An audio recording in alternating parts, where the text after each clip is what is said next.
25 gün inta fakat akil vay yıkıl bilen pemdur İgem yorayı abi ay ölmeydiğen kim var ya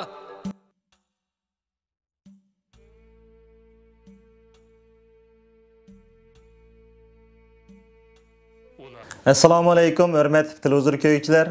Erik televiziyasiga hoş geldinler. Bugünkü Hayat Şahitler programımızda Qazaqistanның Almuto şəhərində yaşap turuyatqan mərhum Ziya Semidi efendimnin oğlu Riza Semidi efendim bilen ötküzgen söhbetimiz huzurunlarda buludu. Diqqətinizlər ekranımızda bolsun. 1938 yılı mayda Olcu'nun Herambağ mahallesi tuğulğan. 7 yaşdan keyin ta orta mektep büttegiçe Olcu'da onun dikimi Ürümçü'de okudum. Orta mektep büttegendikin Ürümçü'deki Şinjan Pedagogik İnstitutun Til Edebiyat Fakülteti okuş düşüp 1949 yılı ya 1959 yılı institutunu bitirdim. Okuşunu bitirip Olcu'ya kayıtıp geldim. Endi bir yerde şunu etip ötüş gerek. 1956, 57, 58 yıllarda Xitay'nın yerlik milletçilik karşı küreş diyen bir kampanyası yürütülgende o vakti da endi bunda aytқан vakti yerlik milletçilik karşı küreş diyen bir sayrap içiliş diyen kalpak bilen elip verilgan. Şu sayrap içilişte nurgulluğan ziyalılar, studentlar şu vaktideki Xitay'nınki Abdunam rayonunun Abdunam rayonu ekanligi. Onun dikin amelga aşıgan milli siyasetinin bütünley çoğun milletçilikке asaslangan bir siyaset ekanligi. Yerlik milletlerinin hususiyen Uygurlarına çekilinip atkallığı ve başka mağarip sahası olsun, siyasi taraftan olsun, ictimai, iktisadi taraftan olsun, hem taraftan kandaktı çekilinişlerini görüşkü başlagan, bana şu nerslerini hemmini oturup koygan. Memma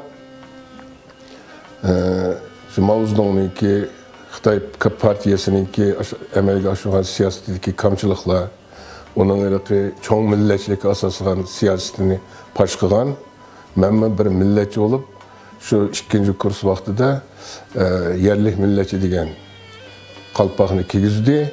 Şu kalpak bilen okuşlarımı to'xtab bizni hususen siyasi taraftan takip astığı elingan studentlarını hemmini takip astığı elingan studentlardan hemmisini degidek tövengi çüregen vaktida mesela Özten kuruluşu olsun, tömür yol şu vakti yeni başlangan tömür yolu olsun, hanlarda işletti.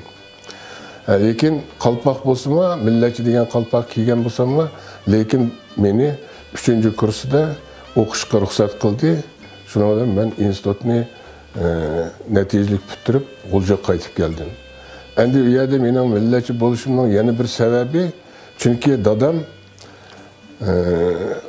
o vaqtida Medeniyet Nazaratining naziri, Xalq hukumatiningki a'zosi, Yozuvchilar soyuziningki reisi, yana boshqa xizmatlarda bo'lgan. Şu hizmetlerden hem hizmetlerini elip taşlandı. Neymişke degan vaqtida bütün bizning şu Uyg'uristonda şu vaqtida şu mezgilde şu elip berilgan harekette dadam birinci o'ngchi milletçi bo'lib chiqdi. Çünkü dadam boshqalar qaragan vaqtida o'ziniki mavqesini ait qattiq tutdi. Hech qanday o Xitoyning oldida baş egish yoki o'zining aşı so'zlagan, aytgan haqqani so'zlarini xatolik deb etmay, aksincha to'g'ri ekanligini isbotlaganligi uchun Xitoylar zot baş egdiremedi. Mesela şu vaqtida aytgan bir ikki so'zini aytib beray. O vaqtda tömür yol bayama yetib ketdim. Yeni selinishga başlagan Xitoylar bu tömür yolunu Şinjan'ga tömür yol kelse bu baxt saadet elip geldi degan teşvikatını qilganda dadam bu tömür yol Eğer Şərqdən kelsə, yani Xitaydan kelsə, balaya afət ekildi. Eğer bu Qərbdən kelsə, o tərəqqət ip keldi degan gapni qilgan. Bu bir. İkincisi, hazır bizning dehqonlarimiz bir nonni aran yevatıdı. Kelgüsüde şu dehqonning bir nenni 10'ға bölüp yeyishga to'g'ri keldi degan. O degani Xitoydan xuddi chekatkiladek Xitoylar kelishga boshladi, oshiyalang'och Xitoylar, demak shular ashunga o'rtoq bo'ladi managa degandek oxirgi vaqtdagi oxirgi yillardagi butun amaliyot dadamning deganlarini durust ekanligini isbotladi. Buning durustligini vatandan mana 90-yillarda vatandan chiqqanlarning birisi so'zlab bergan. Nimede Altışay'da bir dehqon Qeyr buvay ketmen chep patqadakdi. Şu ketmenni chep ketib, beriq buvay har ketmenni yeg urgan vaqtida avliyo ekansa, sen avliyo ekansan degidek. Shundan keyin ner taraf bir ishlayotgan yasharoq bir dehqon, "Voy ota, bu nima bu ketmen chepiblar avliyo ekansan deysiz, nima deganingiz bu?" desa, o'shunda 58-yilları Ziya Semedi degan bir odam o'tgan. Şu odam degan kelgusida bir nonni 9'ga bölüp yeysizlar. Şu odamning mushu degani hozir to'g'ri bo'lyotidi. Hozir mana mushu ketmen chip topgan bir nenimizni Xitoylar yevatidi. Bizga kichkina bir kopamni bersa, qolganimiz Xitoy ilyapti degan shu asosiy gap qilib bergan. Demak, şu vaqtdagi dadamning so'zlarining hammasi haqqon ekanligini hatto xalq obdan tushungan. Shuning uchun ta bugungi kun qadar xalq bek hurmat qiladi. Endi men bu yoqqa G'o'ljiga institut bitirib G'o'ljiga kelib, G'o'ljidagi 2-o'rta maktabda, Umid maktabda edi. 2-o'rta maktabda muallim bo'lib ishladim. Bu yerda bir 2 yildak ishlagandan keyin shu vaqtda kim Sovetning grajdani bo'lsa, pasportni akasi akilanglar ruxsat qilamiz degan bir qaror chiqadi. Shu qarorga asosan mening pasport bor edi. Berib men pasportni akeldim, lekin pasportda Samedi deb yozilmagan. Samatov deb yozilgan o'rischa. Shuning uchun menga tez ruxsat berdi. Unga opam, mamam bolalarni elib, dadam shu vaqtida 58-yili yerlik millatchi o'nchi qalpoq ekan, dadamning butun xizmatlarini elib Ko'rlidagi Po'xiy dehqonchilik maydon tarım takılmakanning yeniga joylashgan bir lageri var. Shu yerga surgun qilgan dadam. Bu yerda dadam 2 yildak ishlagandan keyin og'riqchan bo'lib, naytash ko'zi ko'rmaydigan holatga kelganda shu yerdagi doktorlar, Uyg'ur doktorlarining undan keyin ba'zi bir millatparvar kadrlarningki tashabbusi bilan yuqoriga arz yozib, bu odam mana og'riqchan, shuning uchun davolanish kerak degan sabab bilan G'o'ljiga kelgan davolanishga. Shu mezgil 61-yili. Endi Soyuzga chiqish, Sovetga chiqib ketish ahvoli yuz bergandan keyin men dadam bilan maslahatlashib, biz opam, mamam uchimiz, to'rtimiz. Qanday sizlar chiqib ketinglar. O vaqtda bizning dadamning eng yaqin og'aylari Zilkira Alpattayev, yana boshqa og'aylari hammasi Rahimjon Sabirajiyevlar, ular Ziya sen chiqib ket, bir amal qilib chiqib ket, baribir seni bular yo'qtidi. Sen xalqqa kerak odam, sening qo'lingda qalaming bor, sen yozuvchi odam. Sen yana xalqqa nurg'un, xalqimizga xizmatlarni qilishing mumkin. Hech bo'lmaganda asarlarni yozib bo'lsinmi deganga o'xshash shunday nimalar bilan dadam nima ular chiqib ketishini, qanday qilib bo'lmas chiqib ketishini ular taklif qildi.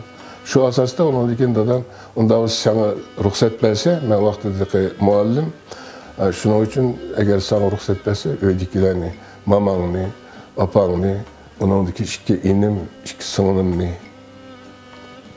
elib sen chiqib ketgan, sizlar chiqib ketsanglar menga osonroq bo'ladi degan sabab bilan biz 61-yili iyunda chegaradan o'tdik, Qozog'istonga kelib o'rinlashdik. Men Qozog'istonga kelib, bu yerda rus tilini anchalik mukammal bilmayman, azroq men bu yoqda o'qigan, azroq bilaman. Biroq bir yerda ishlash, xizmat tepish nihoyat qiyin ekan. Bir zavodga kirib ishlaydi desam, sen oliy ma'lumotli kelsa, Sovetning ashuna bir zakoni bor ekan, qonuniy. Oliy ma'lumotlarni o vaqt ishga zavodlarga olmaydi. Faqat xizmatda o'rinlash kerak. Deb shuni bilan shu nimalar orqali men Sultonqo'rg'ondagi 101 maktabni shuningga muallim bo'lib o'rinlashdim. Muallim bo'lib o'rinlashganda menga u yerda bir to'liq stavka deydi, soat, dars soat bermadi. Faqat bir sinfniki adabiyot darsini berdi, qolganini sport, tan tarbiya muallimi siyaqida shunday ishladim. Ma'lum vaqtga ishlagandan keyin men undan Toshkentga o'qishga boray deb berib o'qishga yerga tushamadim. Tushmay shu yerda Toshkentda Uyg'ur tilida radiosi ochildi. Bu 63-yillar. 64-yilda ochilibdi. Shu 64-yilda ochilganda shu yerda redaksiyaga bir qancha odamlar keldi, ishladi. Bolalarga mana berib diktor o'qiydigan erlarni tanlagan vaqtida shuna degan men Olmaotaga ketaman deb tursam, bolalar berib bir ovoz berib baqqin senma. Dedi berib ma'qul deb og'illarning gapiga kirib bordim, berib hamma bolalar kirib ovoz berdi. Oxirida sizmi shu bosh redaktor Abdullah degan odam, sizin bir o'qib beqinglar dedi. Men o'qib edim, meniki mikrofonga ovozim tushdi. Voy, siz hozircha bizda erlarning boshqa diktori yo'q. Siz yordam bersangiz, biz her kuni sizga ish haqingizni to'laymiz deb. Xullas, u yerda ishlab qoldim radioda, u yerda 3-4 yil ishlagandan keyin Olmaotaga qaytib ketib, Olmaotada radio Uyg'ur redaksiyasida ishladim. U yerdan bir 69-yilda ishlagandan keyin Moskvada Uyg'ur tilida, qozoq tilida, xitoy tilida radio ochildi. O mezgillarda Xitoy bilan Sovet o'rtasida keskin qarshilik yuz berayotgan vaqti, shuning uchun u yerda shu Uyg'ur tilida hamda qozoq tilida bizning vatanga tashviqotni kuchaytirish masalasini qurganda biz bu yerdan bir 2 Uyg'ur, bir qozoq tanlab yashadi oldi. Men nima ishlar tanlab shuni bilan şey basang bo'ladi ekan, ishlab bersang degan ishladik. U yerdagi tashviqot asosan Xitoyningki milliy siyosatni pash qilish bo'ldi. Unda xeyli yil ishladim. İşte bir yerden qaytib kelib 86-yili Olmaotaga qaytib keldim. Kelganda bir yerda Olmaotada Uyg'ur redaksiyasiniki boshlig'i qilib meni ishga oldi. Bir yerda ishladim. Endi mening xizmat jarayonim shu bo'ldi. Keyin pensiyaga chiqib ketdim. Endi Soyuzga chiqqanda qiyinchilik bo'lmadi emas bo'ldi. Xususan musofirchilik nihoyat bizga og'ir keldi. Her kuni degidek mayli hozirgacha olsa vatan, o'zingning tug'ilgan yurti, o'zingning yeri, o'zingning millatini albatta sevinasan, ularni kinaydi ekansan. Bu yerda men asosan o'zim jurnalist bo'lganligim uchun asosan radioda ko'p maqolalarni yozdim, xususan Moskvada siyosiy maqolalarni nihoyat ko'p yozdim. Men uning soni yomon jiq. Uning faqatla shu milliy siyosatga doir Uyg'urlarning tatgan dert azabı tatvatkan, xususan medeniyet inqilabida ayıpsiz adamlarning bekadın-beka soltinavatqanligi, etilavatqanligi, shuna faktlarning asosida nurg'un maqolalarni men yozgandim. Endi dadam to'g'riliq gap qilsam, men vaqtida cho'ng bir maqolani yozdim, bir 2 maqola. Hozir men shu dadam to'g'riliq, dadam haqida nurg'un narsalarni to'playapman. O bir tarafi meselenin yani ikinci tarafı dadamның ta'siri menga nihoyatda cho'nqur bo'lgan. Men dadamni 7 yosh vaqtida ko'rgan. Chunki men tug'ilishdan bir 4 oymi avval dadamni turmaga olib ketdi. 7 yosh kirgan vaqtida dadam turmadan chiqqan vaqtda shu vaqtda ko'rgan. Shundan beri men dadam bilan birga bo'ldim, bir oilada o'qidim, uning tarbiyasini oldim. Endi tarbiyasi asosan bir insani terbiye verdi. Uygurlarning en esil resmi qoidasi, an'anasi shu asosda dadam tarbiyaladi.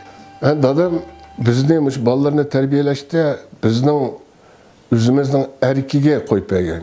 Unda qanaqa kelib sen buni qil, sen uni qilma degan odam emas.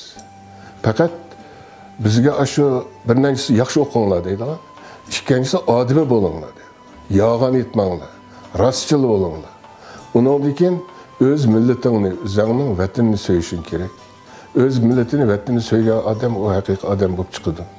Eger öz milletini söýmey, öz milletiga tätir qaragan yoki öz vatanını qadrlamagan adam, o onun taqdiri naiti eskilik bilen tüyeydi dep bizge terbiye beretdi. Şuning üçin özünün iş hareketinden, özünün ameli hareketinden biz nurgun narsani tushundik, nurgun narsani öğrendim men xususan. Şuning üçin men bir odamlar bizni ayıplab ketsa yoki biz üstümizden bir qanday eski gaplarni qilsa biz unaqa e'tibor qilmaymiz. Onda voy manda hop ketdi demaymiz. Dadam şundaqdı. Dadam şuncha xizmatlarni qildi. Dadamning butun o'y xayoli, hatto dadam pulning hesabini bilmadi. Oyligini bilmadi. Oyligini men berib oladigan. Bütün nimasi ish xizmat bilan. Masalan, Uyg'uriston bo'lgan ministr vaqtlarida, cho'ng xizmatlarni egallagan vaqtlarda bütün şu o'y xayoli yoshlarni tarbiyalash. Tezaraq shularni kadrlarni tarbiyalash, ziyonlarni tarbiyalash, bularni o'qitish. Masalan, şu 57-56 yillarda Toshkent, Moskva, Leningrad, nurg'un bolalarni avatdi o'qishga. Shu vaqt shu asl dadamning qo'li bilan bo'lgan. Men qo'rqmaydigan. Shu vaqt ba'zi rahbarlar avtonom rayonnikida rahbarlari bir Xitoyga qarab bir gap qilishdimi aymangan vaqtda dadam uzugila tillaydigan ular. Men masalan bir misol keltirib beray. Bir kuni men dadamni qishib borgan bir ish bilan o'zi keldi, bir nimaga bir ishga bormoqchi edi. Borsam kirib o'tirishimga bir ikki odam kirib keldi. Biri Qashqardan kelgan odam ekan, ikkinchisi shu Urumchida turadigan bular madaniyat sohasi bo'yicha xeyli cho'ng xizmatlik odamlar ekanda. Mesela Qashqardagi adam shu madaniyat san'atni boshqaradigan Qashqardagi. Urumchidagi madaniyat idorasidagi bir kadr ekan. Ular kiriblar va ziyaka mashundaq biz G'o'ljidan, Qashqa, Xotandan bir turkum artistlarni, bir qancha shoirlarni ishkirga avatmoqchidik.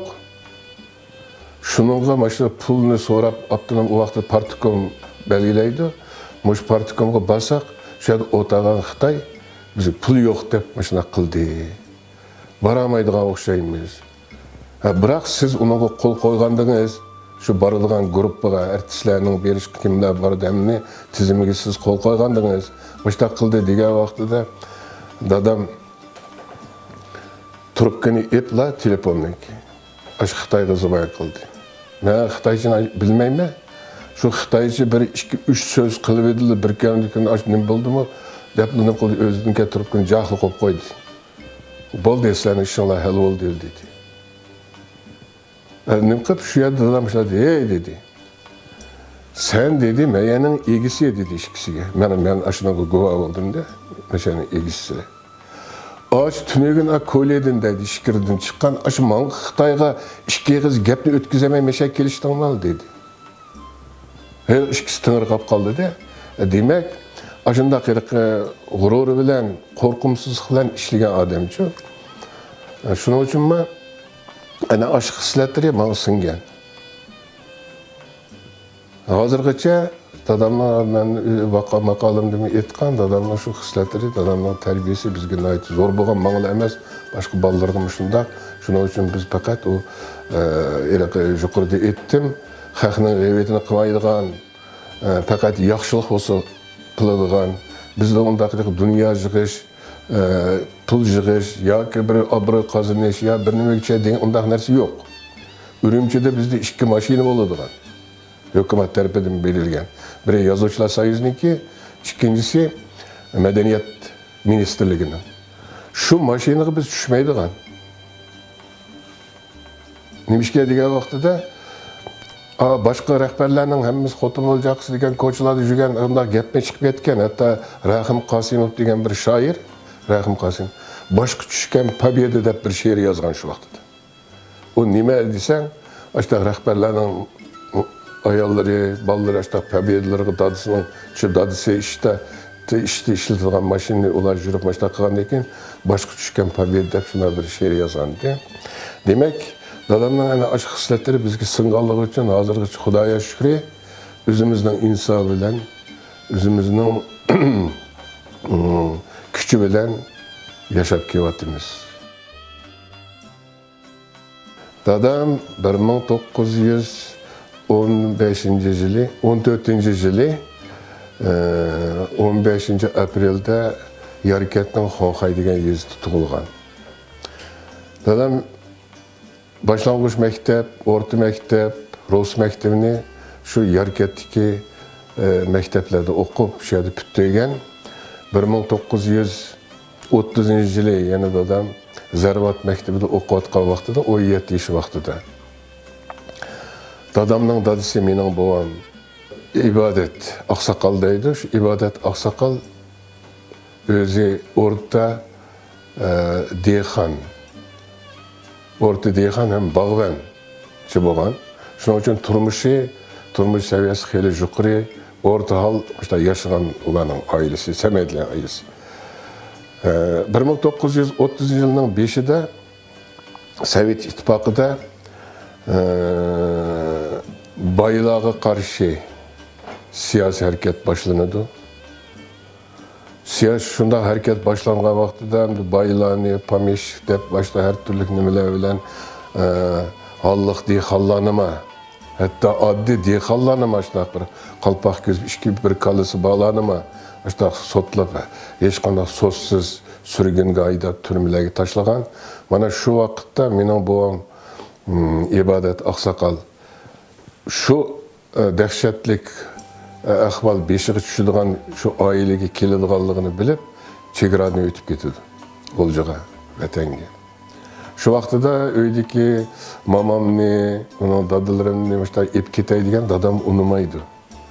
Ben okuyatkan adam, ben okuşumu taşlamayım, ben okuşumunu püttürüp, ondan ki ben sen keyninglardan baray degan vaxtida mamam, dadamның apisi, ben bu oğluna nait bek yaxşı görüldüğün dadam, mamam. Şunun için ben oğlumun bir yalnız taşlap ketmeymen. Oğlum okuş bittegen ki ben baray, siz deydi benim babamga, siz bir yerde oruluşup durangdı. Babam 31. yılının 5'inde Olcu şehriga ötüp ketidi.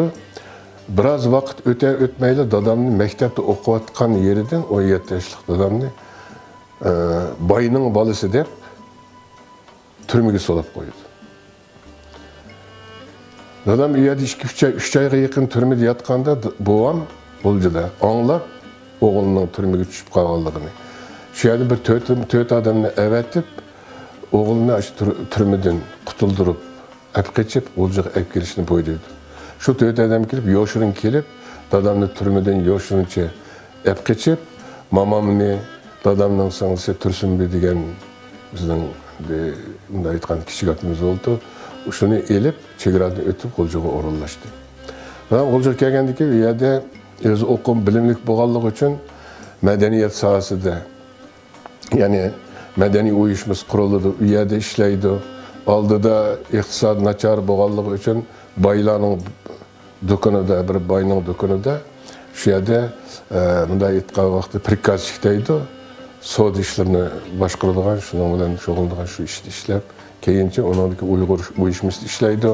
Ma'lum vaqt o'tgandan keyin muallim bo'lib ishlaydi.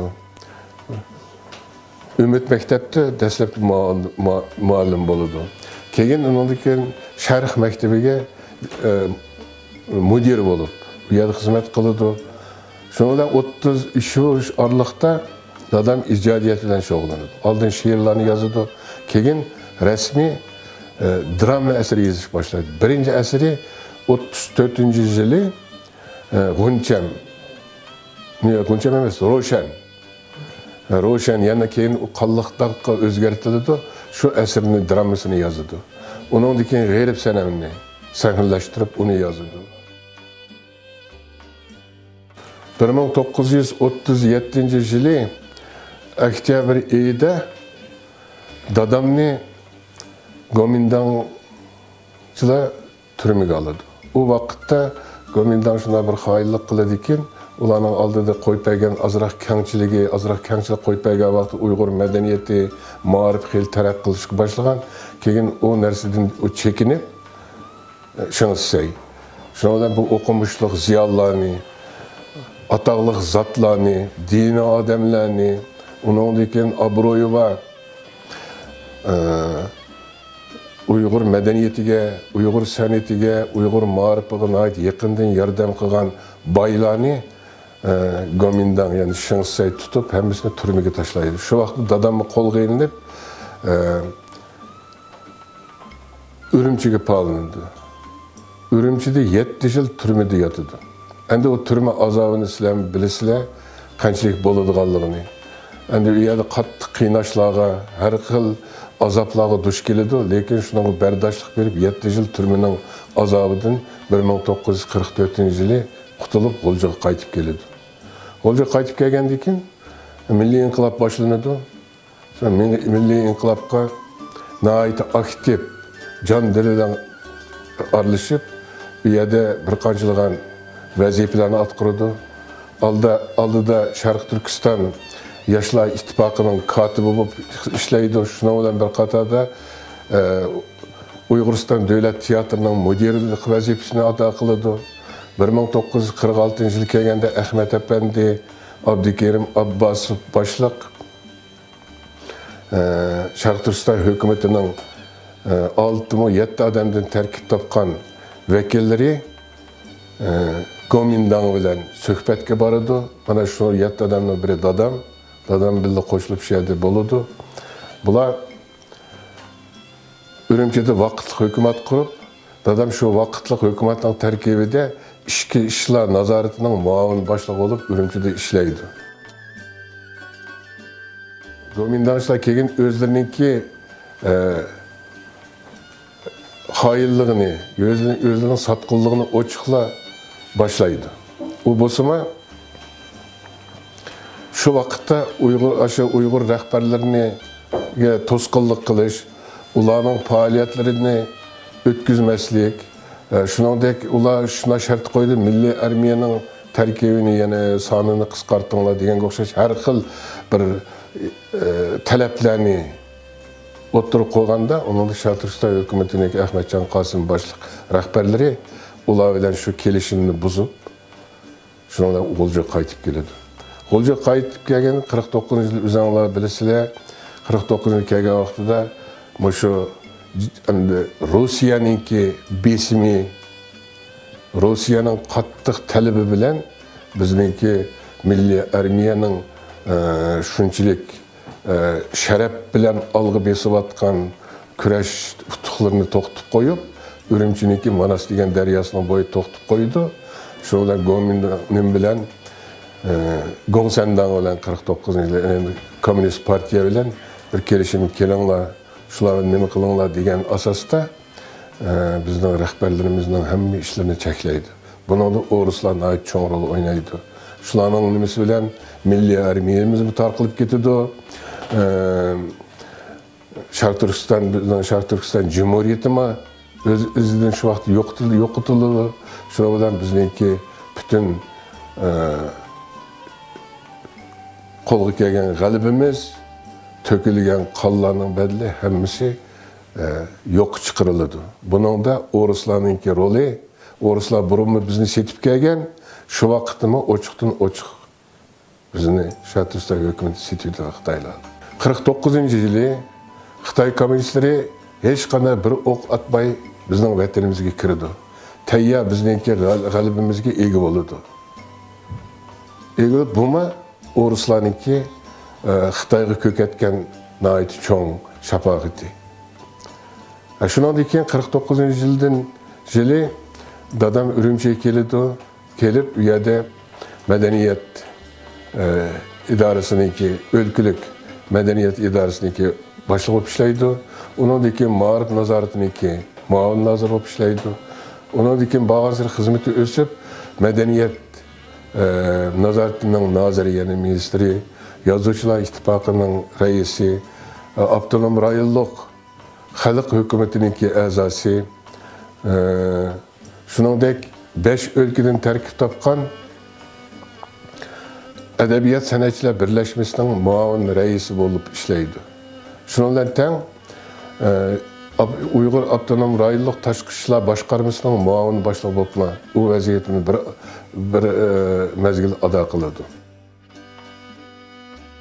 Şu 58. yılı dadam bütün hizmetlerde elip taşlanğandan keyin dadamni Korla yani Takılmakan'dan yeni de joylashgan Korla viloyatining Puxuy degan dehqonchilik maydoniga sürgün qiladi. Bu yerda 2 yildan ortiqroq emgak silindi, qattiq emgak silindi. Masalan, bunday aytib bersam, dadam shu yoqqa ketgan vaqtida 114-15 kilogram keladigan. Salmığı. Bu yoqdan qaytgan vaqtida 60 kilogramga tushib qolgan. Endi uning rasmini ko'rsang, rasmi bor. Şu yerdan qaytganda buni bizning inim Yashin bilan tushgan G'uljada shu o'riqligini ko'rsang, endi shu turmadan chiqqan odamdek ko'rinadi. Xullas, keyin biz abayman yuqorida aytdim, shundan biz dadam bizdan keyin 61-yili noyabrda Olmaotaga kelib o'rinlashdi. Olmaotaga kelgandan keyin hemen bir narsa aytib o'tdik-ku, u yoqda rahbarlik xizmatni o'tayotgandimi, dadam ijodiyatni to'xtatgani yo'q. Masalan, Xitoy zindonlarida İli Deryası Boyu degan kino povestini yozgan. Shundan keyin dadamning shu vaqt yozilgan asarlari, dramaları, İli Deryası Boyu asarlari Uyg'ur Xitoy tillariga tarjima qilib Shanxayda tarqatilgan. Olmaotaga kelgandan keyin dadam ijodiyatni nihoyatda keng turda elib boradi. Birinchi navbatda Mayimxon romanini yozadi. Ondan keyin bir qator yana asarlar Jilla Siri, bu 4 kitapdan ibaret, 4 tomdan ibaret, 4 qismdan ibaret cho'ng asar. Bu manda Hoji Niyoz Hoji başlagan Qumul inqilobiga bag'ishlangan asar. Ondan keyin Renovator. Renovatordan keyin drama eserini yazdı. Mesela İhbarxon degan tarihi roman, nima tarihi drama. Bunun da bizden kahraman kızın, Uyghur halkının batır kızı İhbarxon to'g'riliq drama eserini yazıp çıkıyordu. Onun ki Lashman degan dramani yazdı. O dramisi Lashman yani şu Sovetdagi Uyg'urlarning hayotiga bag'ishlangan. Ondan sırt Ürükgül degan chog'da degan bir povest yazdı. Ondan sırt Dertmenning zari bir tal papiros degan qissalarni yazdı. Umumen dadamning barliq drama eserleri 11'e yakın drama eser yazgan. 10'a yakın proza, yani roman, povestlarni, qissalarni yazgan. Ahirgi o'zininki ahirgi ömrünün ahirida yazgani Ahmet Efendi romani, nayt cho'ng roman. Ahmet Efendi bizning milliy inqilobga bag'ishlangan. Ondan keyin o'zininki hayat faoliyatları, o'zining kechirgan hayatidagi ishlar to'g'riliq nima istak ve qismat degan o'zining hayoti to'g'riliq yozilgan asarni yozadi. Birinchi kitobni bitirdi, ikkinchi kitobni bitiramaydi. Endi ikkinchi kitobda nihoyat ko'p narsalarni men ochiq yozaman degan. O degani shu xususan shu nima kelgandan keyin komünist Xitoylar kelgandan keyin shularning qilgan hiyla mekrlari, ularning aldamchiligi, ularning vahshiligi, ularning butun rezil niyatlarini ochiq oshkor fosh qilaman deb shuning bilan teng Uyg'urlar orasidan chiqqan Xitoyga ishlagan jon dili bilan Uyg'urlarga bek zo'r ziyon keltirgan, xiyonat qilganlarni ondan sırt O'ruslarning bizga nisbatan qanchalik xoinlik, sotqinlik qilganligini, bizni qanchalik oldiganligini bu to'g'riliq shu kitobda yozaman degan. O'zininki buni yuqorida men qayd qilib o'tgan romanlarni yezib bitgandan keyin mana savollar bo'lgan. Ziyaka siz shu romanlaringizni yozdingiz. Qanday o'zingizning ko'nglingiz ayt xushdi, xush bo'lganda shuni yezib shularni ijod qildingiz deganda yo'q. Men ko'nglimdagini yozaman dedim. Yani bir vaqtlar kelsa, men ko'nglimdekini yazsam, bir vaqtlar kelsa, agar bo'lgan bo'lsa, shuna sharoit. Men o'sha yozgan roman, povestlarimni boshqacha qilib, boshqacha mazmunda yozatdim deydi. U degani bu dadamning bu yerda cheklandi. Senzora har doim tekshirib turdi kitoblarni. Ba'zi kitoblarni hatto nashrga tayyorlagan vaqtida ma'lum vaqt keyniga tortib, tarixiy romanlarni bular. Shunaqa qilgan. Bir nurg'un odam o'ylaydi, Ziyakam asari yozadi, o'zi dog'liq nima yozuvchi bo'lganligi uchun Ziyakamning yozgan asarlari tezla nashrdan chiqadi deb o'ylaydi. Undaq emas. Masalan, o'rislarning bizga ishonmaydigan yerini birli faktini keltirib beraylik. Dadam 1979 yılı Ulan Ude degan bunu Sovet Rossiyaningki bir Mo'ng'ullar joylashgan yeri var. Ulan Ude'deydi. Şu yerda Dalay Lama bilan birinchi qitim ko'rishdi. Ko'rishib, ikkisi fikrlashib, nihoyat yaqin bir do'stlarga aylandi. Shuning bilan 1982 yılı dadam Hindistonga bordi. Bağında Dalay Lama teklif kıldı degan bilan emas, mesela men yozuvchi, men shu Hindistonga bir turmush ugunib kelman degan bana bilan Hindistonga berib, Dalay Lama'ningki turadigan yerida shu yerda ko'rishib, bular nurg'un masalalarni muzokara qiladi. Men yaqinda mana radiodan meni ash to'g'riliq bir intervyu oldi. Men dadamning shu o'zining yozgan xotirasini o'qib berdim.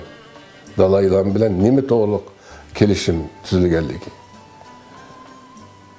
Bu ikki xalqning birligi to'g'riliq bular Dalay bilan dadam buningdan 30 yil avval harakat boshlagan. Shuningda shu ochiq deyilgan, masalan, bu yil martda Jenevada ochildi-ku. Xabaring bordi? Nima?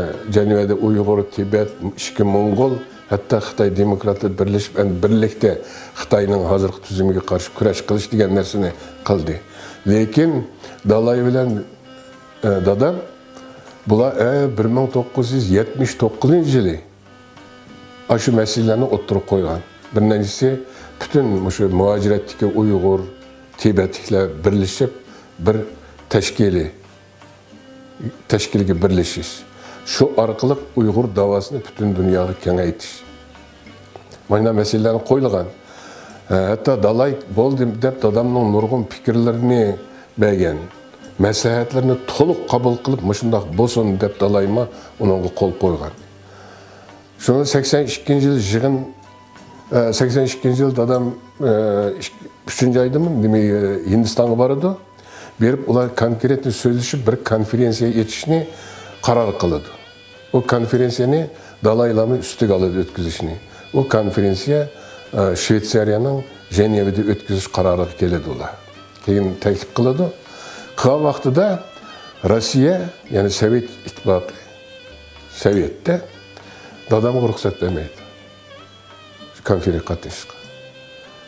Ochiq demay, men nayt yaxshi bilan o'qish demay, va sizning vizingizni aytib chiqarib beramiz Shveysariyaga. Ögünlük nima chiqadi deb toza Shveysariyada shu yig'in ichildigan kuni mana sizga ruxsat qildi deb akpagan dadamning bek ochiq keladi. Men o Shveysariyaga nima? Shveysariyaning ko'gini bormanmi?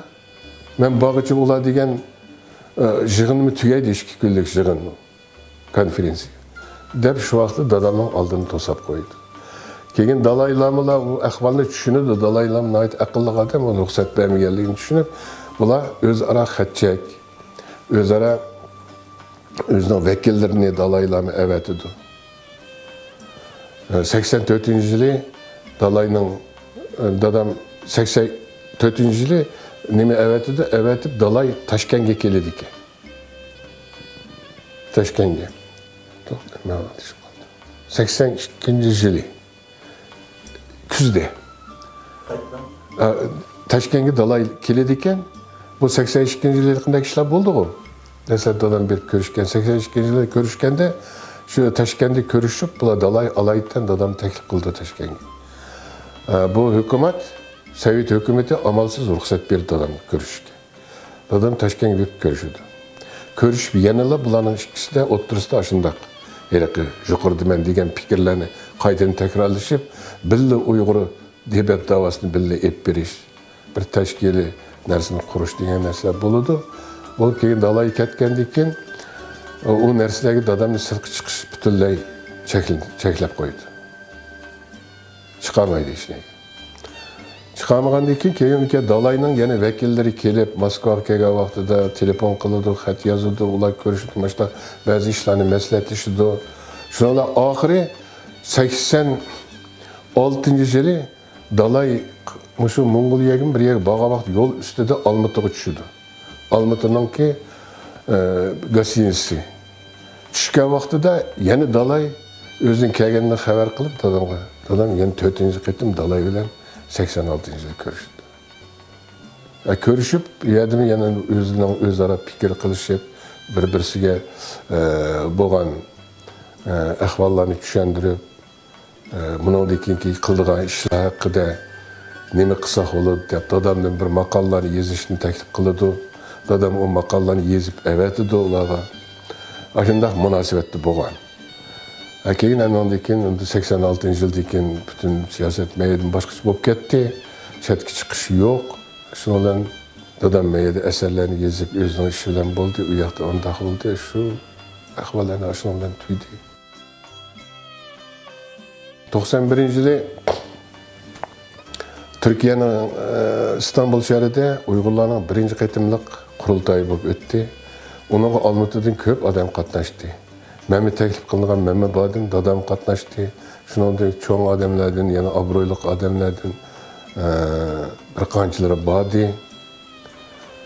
Berib shu yig'inda yig'in nihoyat yaxshi o'tdi. O'tib, onun oxirida bir ancha-muncha egizpas ishlar bo'ldi. O narsani hech qanday u bir yig'inninki qaroriga boshqa narsa ta'sir qilgani yo'q. Bu yerda dadam undan keyin Aysabeylar va boshqalar hammasi birlikda qatnashib shu yig'inlarni o'tkazgan. Keyin hamda o yig'inni o qurultoy keyin hamda o'zing bilsa, ikkinchi qurultoyga men qatnashamadim. Benim sebepler 3-cü, 4-cü qurultoyga men qatnashdim. Herhalde şu vaqtdagi davo qaragan vaqtida xususan Rabia Qadir chiqqandan keyin buni inkor qilib bo'lmaydi. Rabia Qadir chiqqandan keyin xeyli nurg'un ishlar qilindi. Chunki Rabia Qadir u yerda xeyli mas'ul xizmatlarda ishlaganligi, uning u yerda yaqinda iqtisod tarafdan millioner bo'lganligi, uning degan bolalarning turmushga elinib hamma narsani o'rilganligi, mayak chiqib uningdagi o'zimiz shunday ahvollarni yaxshi bilganligi uchun tashviqotni undan ipadi. Buningda Rabiyaning roli bor. Rabiyaning cho'ng roli bor. Buni inkor qilish bo'lmaydi. Endi o'ylaqa har odamda kamchilik bo'ladi, xatolik bo'ladi. Har men degan qandoq nimalarni mesela Stalinni al, Mao Zedongni al, Kim Il Sungni al. Qanchalik xatolik emas, qanchalik jinoyat o'tkazdi ishlar. Shuni xalqi yana eslaydi u. Shuni qilgan xizmatini baholaydi. Rabia xonim degan unchalik bir jinoyat qilib ketgani yo'q. Masalan, ba'zida unda deydi, lekin kamchilik bor. Ish qilgan ishi bilan kamchiligini taroziga selish kerak. Qaysi bosadi? Agar kamchilik to'liq besib ketsa, demak u ishni qilmaslik kerak. Ortiqchiligi ko'p tarafdan bossa, demak uning kamchiligini tuzab ketadi. Asta-asta tuzaydi, ishni qilsin deb mana qaraymiz. Men shunday qarayman. Bu endi masalaning bir tarafi. Endi ikkinchi tarafi xususan Uyg'ur davosining yanama yukselishiga, xalqaro tonilishiga, nurg'un mamlakatlarning qo'llab-quvvatlashiga, shularning endi bunday aytgan vaqtida qo'llab-quvvatlab butun Uyg'ur xalqining ozodlik harakatini qo'llayotgani yo'q. Biroq shuningga hesdoshlik bildirgan burun undaq yo'qdi. Mamlakatlar jiq, partiyalar jiq, tashkilotlar jiq. Bu nima desam, bu 2009-yili 5-maydagi voqea, qonliq voqea. Shu yerda bu qurbon bo'lgan bizningki mardoni yigitlarimizning qinining badaliga keldi bu. Shu qonning badaliga butun dunyo tonidi. Bunun diken tekmende boluvatıdı, nurgu işler buluvatıdı. Hazır hem nerse xalqaraga çıkıvatıdı. Bizden vatan Uygurustan nime buluvatıdı, Kaşgar'dan buluvatıdı, İlidi'den buluvatıdı, Atuş'tan buluvatıdı, Yakımızda Turpan, Xoten'den buluvatıdı. Hem nerse bizge hazır ayan buluvatıdı, xalqaraga tarqılıvatıdı. Xitay to'xtamayıtıdı bu haberlerini de. Çıkılıp haberi ilinavatıdı. Ben köp anlayımı, radyodan başka teşvikat korallardan köp önümü kıldım. Ben internette köp okuyayım. Şunun iş kılıp bizge boğan histaşlık yaxşı. Anda neminin buna qarağa vaxtıda bizde teğe kadrlar okumuşluq, tecrübelik kadrlar az. Hazır yetişti, yaşlar yetişivatıdı. Ben çatelge çıkıp kördüm. 2-3 tıllık yaşlarımız, institutlarını bütünlüğe yaşlarımız var iken, lekin bu az. Bizge qanchalik okumuşluq adamlar köp boladı iken, biz için yaxşı, bizning faaliyetimizga, bizning davarımızga cho'ng rol o'ynaydi. Okuma yechimini bilmayli og'zimizda vatan, millatda vaqirashlar ish bitmaydi. Burun vaqirgan, bizde meşelim bo'lgan vaqirash. Çıkıp öyle bundak qilamiz, undak qilamizda amaliyot deyishim yo'q. Biroq ilmiy asosda bir maqsad, nishonni, bir ideologiyani, bir ideyani tutib, shu nima bo'yicha mangsak, xalqaraga chiqsak, o vaqtida hammasi bizning ahvolimizni tanıydı. Hem biz ularninki yalnız qo'llab quvvatlashga emas, balki ularning iqtisodiy qo'llab quvvatlashga ega bo'lishimiz mumkin. Dalay Lama shunaqa. Ular qayli mamlakatlarning, hatto Birlashgan Davlatlar Tashkilotininki iqtisodiy yordamiga erishgan. Biz de ona erişemedik. Bizim şunu maqsad qilib turib, biz şuna erişishimiz kerak. Bunun da bizning ziyolarimiz asosiy rol o'ynashi kerak. Mesela Türkiye'de var Erkin Ekrem, Amerika'da nemini üzerinden bilgende mi köylerinde Nuriye Türkeş, Alim Seyit mi yaxşı, nayet yaxşı. Bana dolqunlar mı yetişti bu ballar mı? Dolqun Aysa, Ömer Kanatla, sizlerin kime Seyit Tümtürek, yani bunda bosuma, karşı bosuma, lekin herhalde xeyli faaliyetlerini ep berip bunu itiraf qilish kerak. O da xeyli nima qilmay.